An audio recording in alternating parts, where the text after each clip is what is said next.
बच्चों let us read the question first. Question में हमें दो स्टेटमेंट्स दिए, स्टेटमेंट 1 एंड 2। ये रहे हमारे स्टेटमेंट्स। हमें बताना है if both the statement 1 and 2 are correct, if both statement 1 and 2 are incorrect, if statement 1 is correct and statement 2 is incorrect, if statement 1 is incorrect and 2 is correct.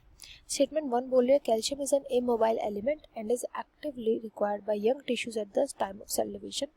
2 में बोला गया nodules of some plants export the fixed nitrogen as ureides तो they have relatively low nitrogen to carbon ratio.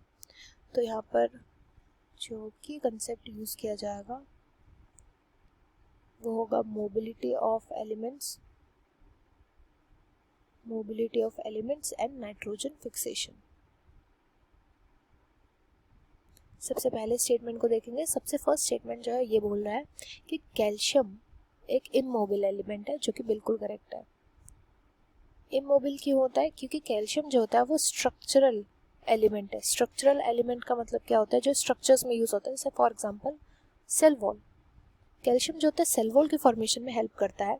अब अगर older part से इसको younger part में भेजना है, प्लांट के यंगर टिश्यूज में भेजना है, तो क्या होगा? ओल्डर पार्ट से इसको ब्रेक करना पड़ेगा, और अगर हमने इसको ब्रेक कर दिया, सेल वॉल अगर ब्रेक हो गई प्लांट की, तो प्लांट की तो सेल ही नहीं बचेगी वो। तो होता क्या है, ऐसे इमोबिल एलिमेंट्स जो होते हैं डायरेक्टली जब रूट से एब्जॉर्ब करे जाते हैं, तो at the time of cell division directly root से भेज दिए जाते हैं यंग टिश्यूज के पास भेज दिए जाते हैं। यंग टिश्यूज के पास तो भेज दिए जाते हैं, बट ना ही तो ये यंग टिश्यूज से फिर ट्रैवल करके ओल्डर पार्ट पे जाते हैं, ना ही ओल्डर पार्ट इन्हें यंग टिश्यूज पे भेजता है। तो स्टेटमेंट 1 बिल्कुल करेक्ट बोल रही है। द नेक्स्ट स्टेटमेंट बोल रही है कि नोड्यूल्स जो होते हैं of some plants export the fixed nitrogen as ureides. Yes, ureides क्या होते हैं? यूरिड्स होते हैं डिग्रेडेड यूरिया को बोलते हैं।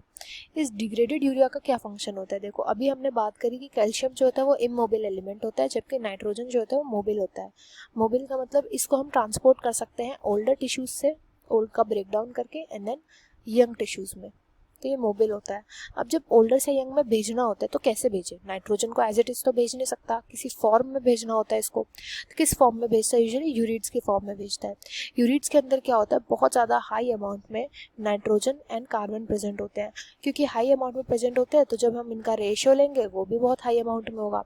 तो ये रीज़न होता है यूरिड से ट्रांसपोर्ट किया जाता है नाइट्रोजन का। तो यहाँ तक तो बात ठीक है, बट आगे बोल रहा है कि relatively low nitrogen carbon ratio होता है। लो नहीं, बहुत हाई होता है यहाँ पर, तो ये इनकरेक्ट हो जाएगा। Statement second is incorrect.